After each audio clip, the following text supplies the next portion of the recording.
I smooth the linen tablecloth over my dining table, adjusting the corners until they hang with perfect symmetry. The flowers complete the illusion. This one-bedroom apartment with its tasteful but impersonal decor serves its purpose well. A stage set for my mother's occasional visits. Nothing more. My phone buzzes. Adrian's name appears on the screen, sending a flutter of warmth through me. I answer with a smile in my voice. Hey, I'm just finishing up here. I should arrive in about an hour. Adrian's breathing sounds uneven, rushed. Nicole, we have a problem. His voice drops to a near whisper. Oliver just called your mother. The vase slips from my fingers, crashing to the floor. Water pools around my feet, soaking into my socks as shards of crystal glitter against the hardwood. My heart hammers against my ribs, a trapped bird fighting to escape. What? My voice comes out thin, strangled. I was in the bathroom. He found your phone on the counter and somehow scrolled to Grandma Vivian. They talked for almost 10 minutes before I realized. 6 years of careful deception flash before my eyes. 6 years of maintaining separate addresses, separate lives. 6 years of making excuses about why Adrian couldn't join me for holiday dinners in Connecticut, why I never brought friends home to visit. All of it potentially unraveled by a curious 5-year-old who didn't understand why his grandmother lived in his mother's phone, but nowhere else in his life. What did he tell her? My voice steadies as shock gives way to calculation. Please tell me he didn't mention our house. I don't know. When I found him, he was telling her about his dinosaur collection and his new tutu. I took the phone, but she had already hung up. I try calling my mother immediately. Straight to voicemail. The too familiar knot forms in my stomach, the same sensation I felt when she systematically dismantled my relationship with James in college. Weekly calls questioning his ambition. Surprise visits when she knew we'd be alone. Subtle comments about family expectations until he finally walked away, convinced he would never be good enough. The day I met Adrian at the museum fundraiser stands in stark contrast. His kind eyes, his genuine interest in my work at the nonprofit. I remember deciding, right there between the silent auction tables and champagne fountain, that I would never let my mother anywhere near him, that I would build a fortress around what mattered most. 6 years of hiding, I whisper, gone in a 10-minute call. I hang up with Adrian and immediately dial Rebecca, the only person at work who knows the truth about my double life. Her voice answers on the second ring. Rebecca, I need you to go to my real house and warn Adrian. My mother might be heading there. The words tumble out as I pace the apartment, glass crunching beneath my shoes. Nicole, slow down. What happened? Oliver called my mother. She knows about him now, and possibly about Adrian. I need you to go there. Make sure they're okay. I'm heading home as soon as I clean up this mess. Rebecca's voice shifts from confusion to urgency. Nicole, your mother called the office about 20 minutes ago. She asked for your home address, said it was a family emergency. The room spins briefly. My carefully constructed life, the walls between my past and present, everything I've built to protect what matters, all of it hangs by a thread. Vivian Harrington has resources, connections, a lifetime of manipulating situations to suit her vision of what my life should be. And now she has information. Did you give it to her?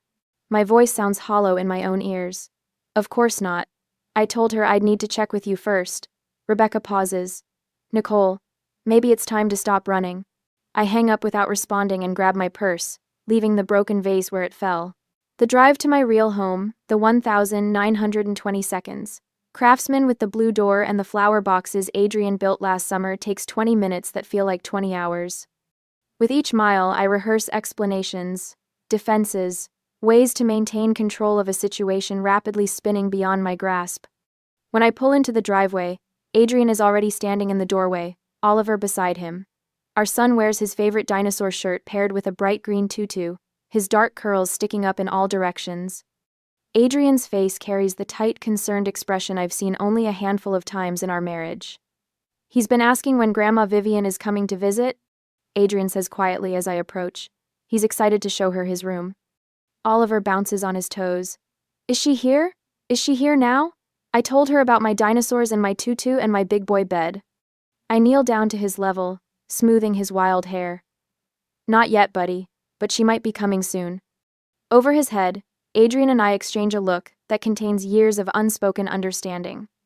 This is our home filled with family photos we've never displayed at holiday gatherings, with the life we've built away from my mother's critical eye. I have a choice to make. Continue hiding or stand my ground here, in the place that matters. Whatever happens, Adrian says, taking my hand, we face it together. This is our home. I nod, feeling a strange sense of calm replace the panic. I've spent years running. Maybe it's time to stop. The words have barely left my lips when the distinctive purr of a luxury car engine breaks the quiet of our street. I straighten up, still holding Adrian's hand, as a sleek black Mercedes pulls smoothly into our driveway.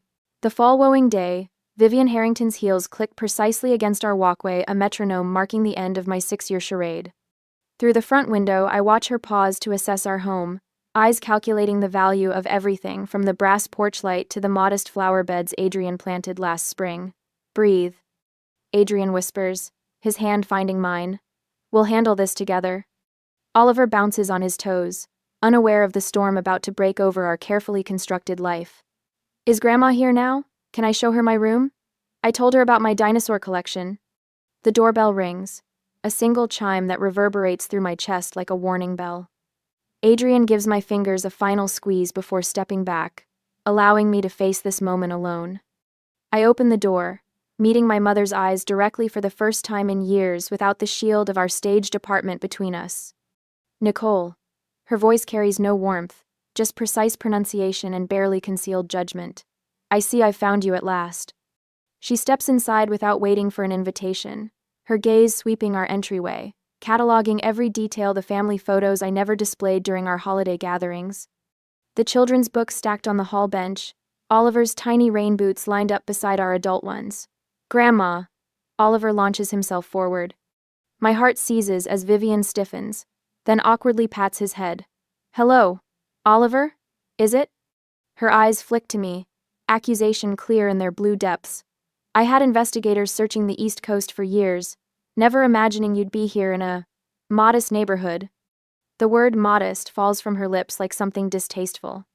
I usher her toward our living room, where afternoon light streams through the windows Adrian restored last summer. You've been hiding a husband and child from me for how long exactly? Her gaze locks on the wedding photo on our mantel. 6 years of marriage? And the child appears to be about 5? His name is Oliver, I say, finding strength in speaking his name. And yes, Adrian and I have been married for 6 years. Vivian's fingertips brush the spines of our books, examining them like archaeological artifacts. And this Adrian, what exactly does he do that required such elaborate deception? Adrian steps forward, professional, despite wearing weekend clothes. I'm a software engineer for a nonprofit technology firm. I see. Her tone implies she sees everything. How I've rejected the corporate law career she planned. How I've chosen a life that prioritizes happiness over status. And you thought this was something to hide. You gave me reason to, I answer, memories flashing of James, my college boyfriend, and how she methodically destroyed our relationship with weekly calls, questioning his ambition until he finally walked away. Oliver tugs at my hand. Mommy, can I show Grandma my dinosaurs now? And my tutu? I swallow hard. In a minute, buddy. Vivian's eyebrows arch. A tutu? For ballet class, Adrian explains, his calm voice a counterweight to the tension. He loves it. I see you've taught him. Broad interests. Another judgment wrapped in neutral words. She surveys our living room again. All these years, Nicole, family photos hidden away, teaching a child to never mention his grandmother at preschool, I imagine. The accusation strikes home. We had indeed carefully coached Oliver not to mention Grandma Vivian to his teachers or friends. The scale of our deception suddenly feels overwhelming when reflected in her eyes. You've wasted your potential on this ordinary life. She continues, each word precise as a scalpel. Your father would be disappointed. A strange shift happens inside me as I see my home, my actual, beloved home through her critical eyes. The craftsman woodwork Adrian restored by hand. The colorful children's artwork framed as proudly as museum pieces. The worn sofa where we read bedtime stories every night. For years, I'd furnished that sterile apartment with perfect, expensive pieces chosen specifically to meet her approval. I'd arranged flowers and selected wine with excruciating care before her visits. All seeking validation I never received. You're wrong, I say, the words emerging stronger than I expected. Dad would have loved this place. He would have loved Adrian and Oliver. Vivian's mouth tightens into a thin line. Mom, this is my home. My real home. With my family. Something shifts inside me, a tectonic plate of fear giving way to solid ground. I'm not hiding anymore. Her eyes narrow, calculating her next move. The Harrington name means something in Connecticut, Nicole. What will the board at the foundation say when they learn my daughter has been living this double life? There it is, her true concern. Not my happiness, but her social standing. I don't care what they say, I answer, though part of me still does. This is the life I've chosen. Your father's trust fund was meant for a suitable life, not this. She gestures dismissively at our home. I'll need to speak with the family attorney about the terms. The threat hangs in the air, her willingness to use financial leverage, proving how dangerous she remains. But I also realize something crucial: Dad's inheritance wasn't just money. It was freedom from Vivian's control, a chance to build a life based on love rather than appearances. Before I can respond, Oliver bursts back into the room, clutching a ragged teddy bear missing one eye. He approaches Vivian cautiously, holding out his offering. This is Mr. Beans. He helps me when I'm scared. He extends the bear toward my mother, whose hands remain firmly at her sides. You can hold him if you want. Something flickers across Vivian's face: surprise, perhaps even a moment of genuine emotion before her mask returns. Adrian steps forward, his posture relaxed but determined. Mrs. Harrington, we've built a good life here. Nicole has done amazing work at her nonprofit. Oliver is thriving at his preschool. His voice carries quiet authority. You're welcome to be part of that life, but on our terms. Vivian's gaze travels from Adrian to me, then to Oliver, who still holds out his bear with unwavering hope. I see I have much to consider, she says finally, ignoring the teddy bear, and apparently a grandson to become acquainted with. In that moment, I understand something profound. This isn't just my battle. Adrian stands beside me, strong and unwavering. Oliver, in his innocent way, offers connection rather than fear. Even Rebecca had warned me, giving me time to prepare. I don't have to face this alone. For 6 years, I believed secrecy protected what mattered most. Now I see how it limited us, instead Adrian turning down promotions that might have exposed our marriage. Oliver unable to speak freely about his family, my own career constrained by the need to maintain the lie. You're welcome to stay for dinner, I offer. Not from obligation but from newfound strength, if you'd like to know who we really are. Vivian hesitates, calculating the social implications of acceptance versus retreat. Perhaps that would be informative, she says finally. Oliver beams, tucking Mr. Beans under his arm. I can show you my dinosaurs after dinner, Grandma. I have 17 and a half. The half one got stepped on, but Dad fixed his tail. As my son leads my mother toward our kitchen, chattering about his collection, I exchange a look with Adrian. This is just the beginning of a long battle, but for the first time, I'm not fighting from a position of secrecy and fear. I'm standing in my truth, in my home, with my family beside me. I wake before dawn, my mind racing with yesterday's confrontation. The house is quiet except for Adrian's soft breathing beside me. A plan forms as I slip out of bed. In the hallway closet, I retrieve a dusty cardboard box filled with my father's papers, documents I brought with me when I fled Connecticut 6 years ago. I've avoided looking through them, afraid of the memories they might stir, but now I need ammunition. At the kitchen table, as pale morning light filters through the windows, I sort through faded letters, old photographs, and legal documents. 3 cups of coffee later, my fingers close around a thick manila envelope marked Trust Richard Harrington. Nicole? Adrian's voice startles me. He stands in the doorway, hair rumpled from sleep. I think I found something. My hands tremble as I extract the yellowed papers from the envelope. Adrian pulls up a chair beside me, shoulder brushing mine as he leans in. Together we read through the legal jargon, each page turning quicker than the last until I find the clause I'm looking for. It's irrevocable, I whisper, heart pounding against my ribs. The trust my father set up, once funded, no one can change the terms. I look up at Adrian, a laugh bubbling in my throat. She's been bluffing about the financial control for years. Adrian squeezes my hand. She has no legal leverage over you? None. A strange sensation flows through me, the unfamiliar taste of power. The money is mine, free and clear, since my 25th birthday. Around 7 o'clock that morning, I reach for the phone before I can second-guess myself and dial a number I've known since childhood. Margaret? It's Nicole Harrington. Margaret Wheeler has been my mother's closest friend for decades, a shrewd woman with kind eyes who always slipped me extra cookies at garden parties. Nicole. What a lovely surprise. Her voice carries the warm cadence of the Connecticut shore. Your mother mentioned she found you. Huh. I bet she did, I say, pacing the kitchen floor. What exactly has she been telling people about me all these years? Margaret's hesitation speaks volumes. She talks about your prestigious career quite often, the foundation work, the awards. Another pause. She never mentions your personal life. The revelation hits me like a physical blow. My mother's social standing relies on my perceived success she can claim partial credit for among her friends.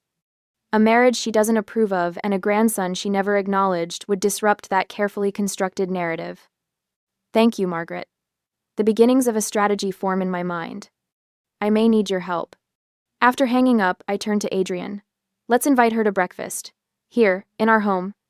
An hour later, with Oliver still asleep upstairs, my mother arrives punctually at 8. She's perfectly composed in a tailored pantsuit, her expression guarded as she takes the seat I offer at our kitchen table.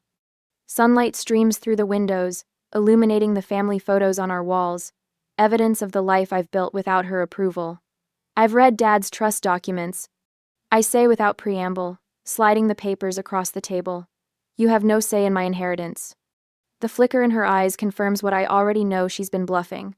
For a moment, her perfectly manicured hand trembles slightly before she regains control. That was never my primary concern, she says, but her voice lacks its usual certainty. I didn't hide because I was ashamed, I continue, surprising myself with my steady voice. I hid because I knew you'd try to destroy what I built, just like you did with James in college. Her lips press into a thin line. I only wanted what was best. You wanted what fit your vision, I interrupt. You called his apartment every night until he changed his number. You told his mother he wasn't good enough for a Harrington. You made him believe he'd never measure up. Adrian stands quietly by the kitchen counter, witnessing my strength without interfering. The support in his presence gives me courage to continue. You have no financial control over me, I say, each word deliberate. And you have no say in how I live my life or raise my son. For perhaps the first time in my adult life, I see uncertainty in my mother's eyes. The immaculate Vivian Harrington, momentarily at a loss for words. The silence stretches between us, heavy with decades of unspoken tension. The pattering of small feet on the stairs breaks the moment. Oliver appears in dinosaur pajamas, rubbing sleep from his eyes. Good morning, everybody, he announces, with the confidence only a 5-year-old can muster. He climbs into my lap without hesitation, eyeing his grandmother with undisguised curiosity. Did you see my dinosaurs yet, Grandma Vivian? Before she can answer, Adrian moves to the coffee pot. More coffee, Vivian? He offers, his tone neutral but warm. She nods, seemingly grateful for the interruption. Yes, thank you. As Adrian pours the coffee, my phone buzzes on the counter. I check the screen. Margaret's name flashes across it. I answer on speaker. Nicole, darling. Margaret's voice fills the kitchen. I just wanted to check if Vivian made it to your home safely. We were all so excited at the club when she mentioned she'd found you and your lovely family. I catch my mother's eye across the table. The calculated timing of Margaret's call isn't lost on either of us. Yes, she's right here, I reply. Would you like to speak with her? As I hand the phone to my mother, something shifts in her carefully composed expression, the beginning of a crack in her social facade. For the first time, I'm not fighting alone against her. I have allies, resources, and most importantly, the truth. She takes the phone, instantly switching to her social voice. Margaret, yes, I'm having breakfast with Nicole and her. She glances at Oliver, who beams at her. With my grandson. When she hands the phone back, something has changed in her demeanor. The rigid control has softened, if only slightly. She watches Oliver as he chatters about his dinosaur collection, a complicated emotion playing across her face. Perhaps, she says after a moment, her voice carefully measured, I could stay a little longer to get to know Oliver. The words hang between us like a tentative olive branch. Not quite surrender, but the first step toward something different. I find myself wondering, is there any hope for a real relationship, or am I setting us up for more pain? I look at Adrian, who gives me an encouraging nod, then back to my mother. Oliver would like that, I say finally. We have pancakes on Sundays. It's a small beginning, but as Oliver launches into an elaborate explanation of why T-Rex pancakes taste better than regular ones, I allow myself to feel something I haven't felt in years when it comes to my mother. Possibility. 3 days after Sunday, pancakes with my mother, I spread documents across our kitchen table with methodical precision. The glow of the pendant light creates a warm circle around the papers, trust documents, family photos, and my father's letters organized into neat stacks. It's nearly midnight. Oliver's dinosaur nightlight casts a soft blue glow from upstairs, visible through the hallway. You're still at it, Adrian says, setting a mug of chamomile tea beside me. His voice is quiet, respectful of the late hour and the weight of what we're doing. I nod without looking up, tracing my finger along a paragraph in one of my father's letters to my mother. Dad always said Mom's greatest fear was social insignificance. Right here he wrote that her concern about appearances masked a deeper worry about being forgotten, overlooked. Adrian settles into the chair opposite me, his software engineer's mind clearly cataloging information as his eyes scan the organized chaos between us. So, we're analyzing her social vulnerabilities now? We need to understand what leverage she might still have, I say, reaching for a legal pad filled with notes. The financial threat was her opening move. She'll have others.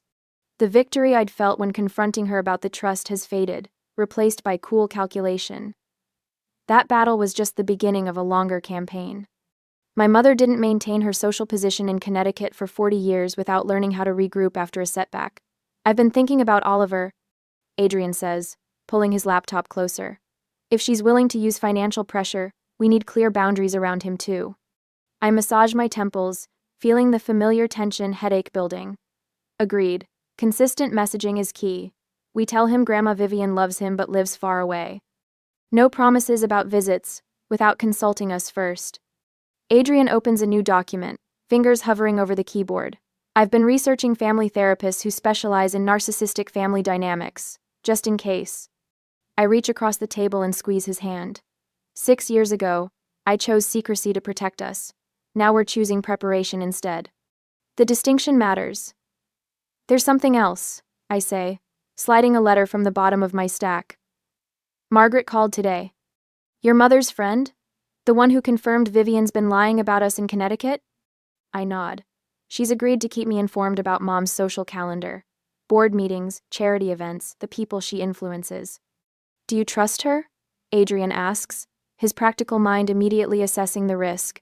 More than I did before. She genuinely seemed surprised when I told her the full story. Said she'd suspected something was off when Mom never showed pictures of her supposed visits to Seattle. The kitchen clock ticks quietly as we work, mapping out the terrain of my mother's world, her charity board positions, her country club connections, the social influence she wields like a scalpel. This isn't about revenge, it's about understanding the battlefield. Adrian closes his laptop at 1 a.m. We should get some sleep. Oliver's birthday party planning starts tomorrow. The birthday party. Another decision point. Do we invite my mother? Create new memories that include her? Or maintain the separation that's defined our lives? 6 years of hiding had a simplicity that honesty doesn't. I'm thinking about inviting her to Oliver's birthday next month. I say, gathering papers into folders. Not as a test, but as a first step toward whatever our new normal becomes. Adrian nods, his expression thoughtful. If we're going to build something different, we need to start somewhere. I look around our kitchen, the children's artwork magnetized to the refrigerator, the height marks penciled on the doorframe, the life we've built far from my mother's influence. For the first time, I'm thinking beyond survival to something more complex, the possibility of integration without surrender. My phone buzzes with an email notification. At this hour, it's likely work-related, perhaps the donor report I've been waiting on, but when I glance at the screen, I see my mother's name. The subject line reads, Connecticut Arts Foundation Annual Gala, June 15. I open it to find a formal invitation, followed by a brief personal note. Time to introduce you properly to society. Adrian watches my face, reading my reaction. What is it? I set the phone down carefully, feeling a familiar tightness in my chest. She's shifted tactics. The financial pressure didn't work, so now she's using social leverage. She wants to parade us through her world, On her terms. The event is 3 weeks after Oliver's birthday party. She's still trying to write the narrative, Adrian observes. I nod, a new determination settling over me. She's trying to pull me back into her world. The revelation doesn't frighten me like it once would have. Instead, it confirms what our late-night strategy session has been building toward. This isn't about a single confrontation, but a fundamental renegotiation of boundaries. My mother remains a formidable opponent, but for the first time in my adult life, I'm not running from that fact. I close the folders and stack them neatly. Tomorrow will bring more preparation, more strategy. But tonight, I understand with perfect clarity that the path forward isn't about escaping my mother's influence, it's about transforming it. 2 weeks later, after gathering more evidence and legal support to protect my family, I checked the calendar on my phone one more time, though I've already memorized every detail. 2 weeks until Oliver's dinosaur-themed birthday party. 2 weeks to finalize every element of our strategy. The kitchen table has become our war room. Spread across its oak surface are lists of guests, party supplies, and most importantly, our comprehensive approach for handling my mother. Adrian sits across from me, his laptop open to a shared document we've titled Family Preservation Plan. The dinosaur cake is confirmed, he says, making a note, and I've arranged to take that entire week off work. No chance of last-minute emergencies pulling me away. I nod, appreciating his commitment. This isn't just about a child's birthday party. It's about redefining our relationship with Vivian Harrington on our terms. Margaret called this morning. I tell him. She's been subtly mentioning our charming Seattle life in Connecticut social circles, creating context for when Mother inevitably has to acknowledge our existence. She's been subtly mentioning our feeling out of tame. Adrian raises an eyebrow. Your mother's friend is still helping us? That's unexpected. Margaret has watched my mother's manipulations for decades. She loved my father. I tap my pen against the notepad. I think she's enjoying being part of balancing the scales. The sunlight streaming through our kitchen windows casts long shadows across our plans. We've been methodical, thorough. Every aspect of Oliver's birthday party has been designed not just as a celebration, but as the battlefield where we'll make our final stand. We're not just planning a birthday party, I say quietly. We're redefining our relationship with my mother, forever. Adrian reaches across the table and squeezes my hand. The warm pressure grounds me, reminds me why all this matters. The life we've built here, this home, with its creaky floors and sun-dappled rooms, so different from the sterile perfection of my childhood, is worth protecting. My phone buzzes. Donna Taylor, the director at Oliver's preschool. My stomach tightens as I answer. Nicole, I hope I'm not interrupting anything. She begins, her voice carrying that careful professional tone that immediately alerts me something is wrong. I wanted to check with you about your mother's calls to the school. The room tilts slightly. My mother's calls? Yes, Mrs. Harrington has called 3 times this week asking about Oliver's schedule, his teachers, even his friends' parents. Donna pauses. She mentioned she's his grandmother, but given she's not on your authorized contact list, I wanted to verify before sharing any information. My hand grips the phone so tightly my knuckles turn white. You didn't tell her anything, did you? Of course not. Our privacy policies are very strict. After thanking Donna and ending the call, I look up to find Adrian watching me, concern etched across his face. Vivian has been calling Oliver's preschool. I tell him, voice hollow, asking about his schedule, his friends, everything. Adrian's expression hardens. She's trying to find ways around us, direct access to him. The realization hits me with physical force. This isn't just about my relationship with my mother anymore. She's attempting to establish a direct line to Oliver, to potentially manipulate him as she once did me. The stakes have just risen beyond anything I anticipated. We need to expand our strategy, I say, already reaching for my notebook. This isn't just about standing our ground at the party.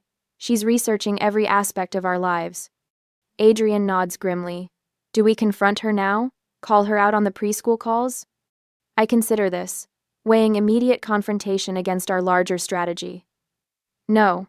If we confront her now, she'll just find another angle. We stick to the plan, but we add layers of protection around Oliver. For the next hour, we revise our approach. We contact Oliver's school to update security procedures. We speak with the parents of his closest friends, explaining the sensitive family situation without revealing too much. We even arrange for Margaret to be present at the birthday party as an additional buffer. When we finish, I stand by our kitchen window, looking out at the small backyard where Oliver's party will take place. The swing set Adrian built last summer. The garden beds where Oliver helps me plant vegetables. Our real life, not the staged existence I've maintained for my mother's benefit. Everything is in place, Adrian says, coming to stand beside me. We're as prepared as we can possibly be. The setting sun bathes our yard in golden light. In that moment, a strange calm settles over me. 6 years of hiding, of maintaining 2 separate lives, all leading to this decisive moment. Oliver's birthday won't just be a celebration of his life, it will be a declaration of our family's future. My mother thinks she's been gathering intelligence, I say quietly, but she doesn't understand what she's walking into. This birthday isn't just for Oliver, it's for our future. Adrian puts his arm around me, and we stand together watching the light fade from our garden. In 2 weeks, Vivian Harrington will arrive expecting to extend her control to the next generation. Instead, she'll find boundaries 6 years in the making and a daughter finally ready to enforce them. On my son's birthday, 2 weeks later, I arrange the colorful balloons in our backyard, watching Oliver dash around in his dinosaur costume, cape flapping behind him.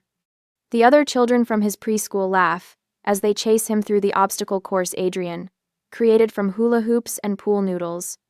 A perfect 5th birthday party, simple, joyful, authentic. He looks so happy, Adrian says, sliding his arm around my waist. You did an amazing job with everything. I lean into his solid warmth, drawing strength for what might come. Vivian confirmed she's coming, said she has something special planned. The words taste bitter on my tongue. 3 months since Oliver's innocent phone call shattered my carefully constructed double life, and every interaction with my mother still feels like navigating a minefield. Adrian squeezes my shoulder. We're ready. Whatever happens, we face it together. The doorbell rings precisely at 2 o'clock. Vivian Harrington never arrives fashionably late. She considers punctuality a weapon. I take a deep breath and walk through our living room to the front door, rehearsing the boundaries we've established. No controlling comments about Oliver's appearance. No criticism of our home. No references to East Coast schools. When I open the door, the sight before me stops my heart. Vivian stands on our porch in a tailored cream suit, her silver hair perfectly styled, but she's not alone. Beside her, looking small and uncertain, are my father's parents, grandparents I haven't seen in over 15 years. Nicole, darling, Vivian says with practiced warmth. Look who I found. Your grandparents have been absolutely desperate to see you. My throat constricts. This calculated move reveals my mother's true strategic genius. She couldn't control me through money after I discovered the trust terms. She couldn't intimidate Adrian. So she's deployed the nuclear option, emotional manipulation through family I can't easily reject. Grandma Eleanor, Grandpa Joseph. I manage, my voice wavering. This island, unexpected. My grandmother, small with soft white curls, steps forward with tears in her eyes. Nicole, you look just like Richard. Her fingers, spotted with age, reach for my face. We've missed so much of your life. Behind them, Vivian smiles with precise satisfaction. Her eyes scan past me to our modest living room with its comfortable furniture and family photos. I can almost hear her cataloging each item for future critique. Please come in, I say, stepping back. The party's in the backyard. My husband Adrian is out there with our son Oliver. Your grandparents have missed so much of your life already, Vivian says, her voice pitched to Carrie, and now to discover they have a great-grandson they never knew about. Several parents from Oliver's preschool turn to watch our entrance. I see curiosity and confusion on their faces. My carefully separated worlds are now colliding in the most public way possible. My grandfather, tall despite his 80 years, looks around with genuine wonder. This reminds me of our first house, Eleanor. Remember? The craftsman in Hartford. Something in his honest pleasure at our home makes my eyes burn with unexpected tears. These are my father's parents, people who loved him, who might have loved me if given the chance. I spot Adrian across the yard, instantly alert to the tension in my posture. He excuses himself from the group of dads and makes his way toward us, stopping to scoop up Oliver, who has abandoned his dinosaur friends at the sight of newcomers. Who are they? Oliver stage whispers, his small fingers clutching Adrian's shirt. That's your great-grandmother and great-grandfather. Adrian explains gently. Your grandpa Richard was their son. Oliver's eyes widen with the magical thinking of childhood. From the pictures? The ones who live in heaven with the stars? My grandfather's weathered face crumples, and I suddenly see my father in his features. Yes, sweetheart, I say. These are Grandpa Richard's parents. They've come a long way to meet you. Adrian extends his hand. I'm Adrian Cole, Nicole's husband.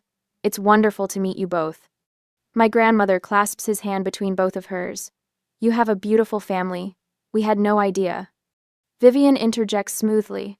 I thought Oliver's birthday would be the perfect occasion for a family reunion. After all, family connections are so important for a child's sense of identity.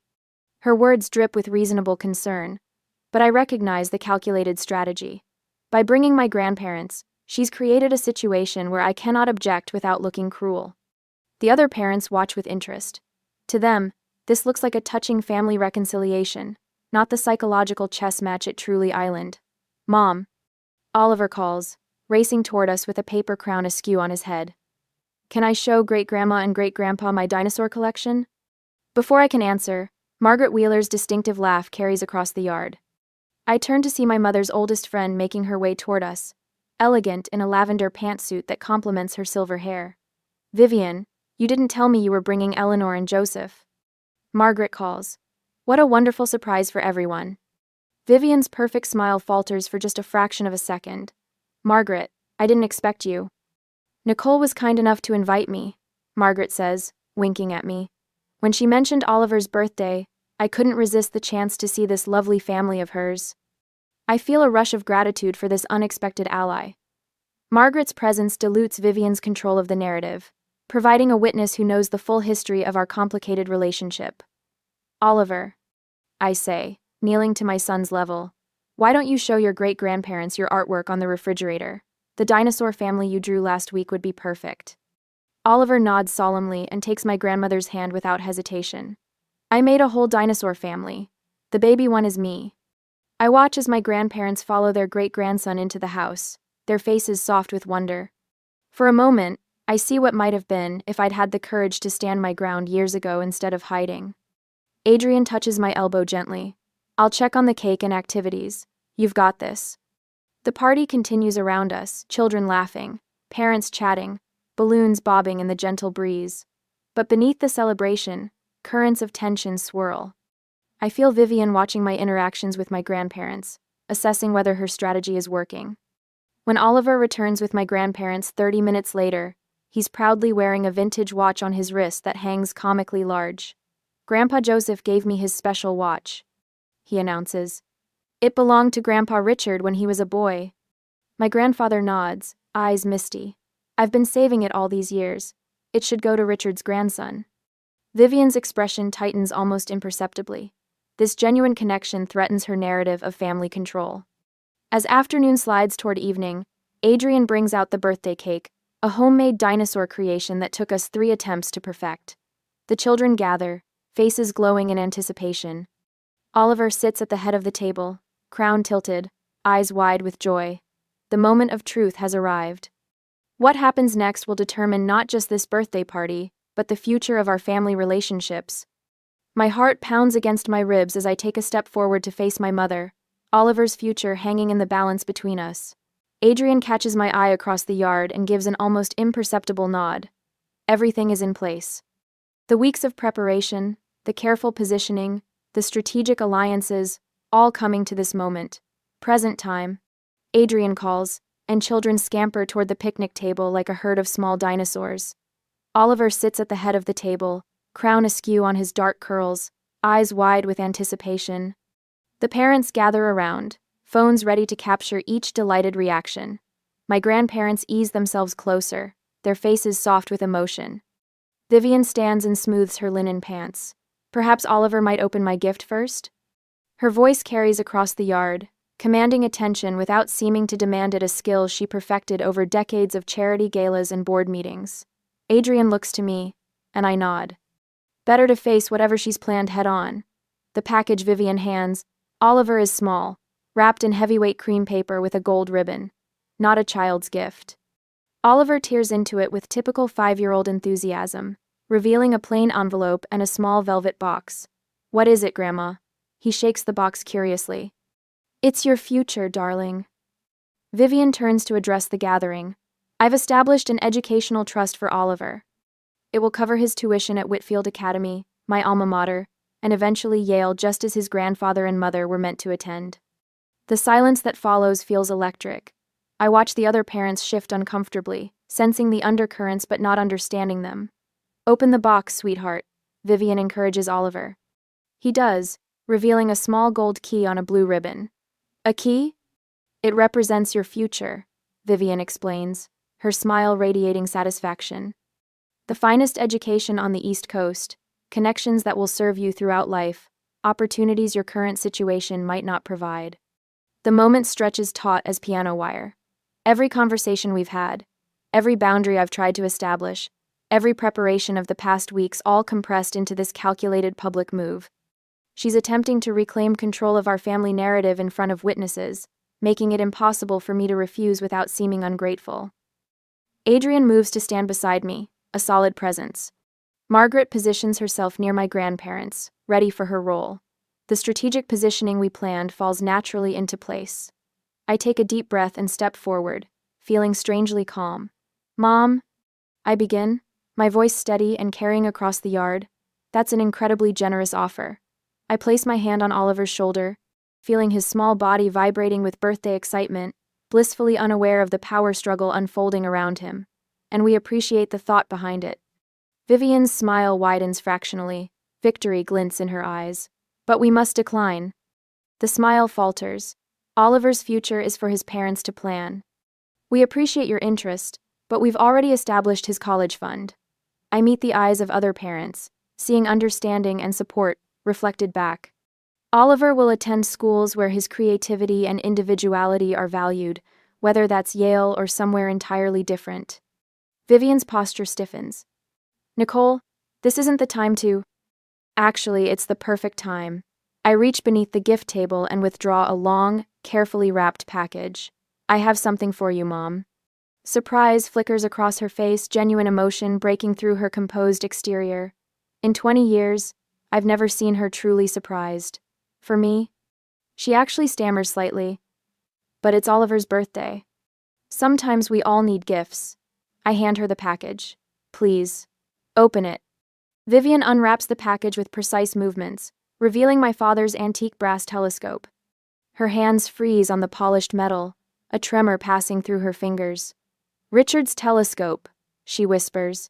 Dad always said this helped him see beyond his immediate surroundings, I say, loud enough for everyone to hear. Perhaps it can help you too. Murmurs ripple through the gathering. The other parents sense the significance even without understanding it. My grandparents lean forward, recognition softening their features. There's more. I continue, taking a leather-bound journal from Margaret, who passes it forward with perfect timing. Dad's journals. I've kept them all these years, but I think it's time you had them. Vivian's hands tremble visibly now as she accepts the journal. Her carefully constructed facade begins to crack, emotions bleeding through like watercolors on wet paper. Richard wrote about his hopes for me, not the prestige of my education or the prominence of my address, but the authenticity of my happiness. I meet her eyes directly. He wanted me to build a life that mattered to me, not to Connecticut society. My grandmother rises slowly from her seat, moving to stand beside Vivian. She places a weathered hand on the telescope. Richard treasured this. He would sit for hours on the back porch, showing Nicole the constellations. My grandfather joins them, his voice wavering with age and emotion. Our son never cared for society pages or board positions. He cared about seeing things clearly. The power shift ripples through our gathering. The other parents watch with respectful silence. Adrian stands tall beside me, quiet satisfaction in his eyes. Margaret's subtle nod confirms what I already feel: the dynamic between my mother and me has permanently changed. Vivian clutches the telescope, her knuckles white against the brass. For the first time in my adult life, I see genuine emotion cross her face. Not the calculated displays I grew up witnessing, but something raw and unguarded. Nicole. Her voice holds a question she can't quite form. Before I can respond, Oliver bounces up from his chair. Can we have cake now? I want Grandma Vivian to have the first piece. The simple kindness of his offer, completely genuine and uncalculated, breaks something open in the gathering. Laughter ripples through the parents. Adrian squeezes my shoulder. Of course, I tell him. Grandma Vivian should definitely have the first piece. Adrian brings out the dinosaur-shaped cake as planned, but its appearance now feels like a celebration of something more than Oliver's birthday. The candles cast a warm glow on Vivian's face as she stands holding my father's telescope, her carefully constructed walls visibly crumbling. Margaret approaches, her voice pitched for Vivian alone, though I stand close enough to hear. Richard would be so proud of the woman she's become, Vivian. Perhaps it's time to be proud too. Vivian doesn't answer, but when Oliver tugs at her hand, she allows herself to be led to the place of honor at the table. The telescope rests in her lap as Oliver leans against her, pointing out the dinosaur's features on his cake with sticky fingers. I catch Adrian's eye across the table. 6 years of hiding, of maintaining separate lives, of fearing this confrontation, all of it transformed in a single afternoon. The boundaries I've established stand firm, but they're no longer walls. They're foundations for whatever relationship might grow from this moment. My mother looks up, meeting my gaze over Oliver's head. The telescope in her hands gleams in the afternoon sunday. For the first time since my father's death, we see each other clearly, not as we wish the other would be, but as we are. "Happy birthday, darling," she says to Oliver, but her eyes remain on me. There's a question there, possibly an offer not of control but of connection. I nod slightly, accepting whatever new beginning this moment might hold, knowing that from now on, we'll move forward in truth. I thumb the well-worn edge of my father's telescope, now positioned prominently on our living room bookshelf. 3 months have passed since Oliver's birthday party, and the brass instrument gleams in the afternoon sunlight streaming through our bay windows. No more hiding, no more carefully arranged decoys, just the authentic life we've built together. My phone buzzes on the coffee table. The screen displays "Mother calling." Once, this would have sent me into a spiral of anxiety, sent me rushing to my fake apartment to maintain the illusion. Now, I simply smile and answer, "Good afternoon, Mom." "Nicole, I've been thinking about Thanksgiving arrangements." Vivian's voice carries its usual crisp efficiency, but the cutting edge has softened. "The Wheelers suggested we all gather at their lake house, but I thought perhaps..." She pauses, her hesitation still unfamiliar. "Perhaps we might do something at your home this year." I catch Adrian's eye across the room where he's helping Oliver with a dinosaur puzzle. He raises an eyebrow, and I nod. "We'd love to host Thanksgiving," I say, the words flowing easily. "Oliver has been talking about showing you his new tree fort." "Wonderful. I'll bring Richard's maple custard." Another pause.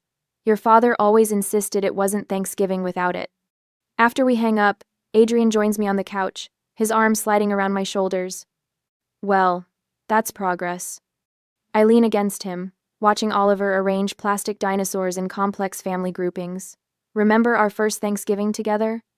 We ate frozen dinners because I told you I had to work, when really I was at my mother's Connecticut estate pretending I had a business trip the next day. And now we're hosting the whole family." Adrian kisses my temple, "including the dreaded Vivian Harrington." I laugh, a sound that comes easily now in conversations about my mother, with clear boundaries and no hidden rooms. Last month, I finally sold the staged apartment.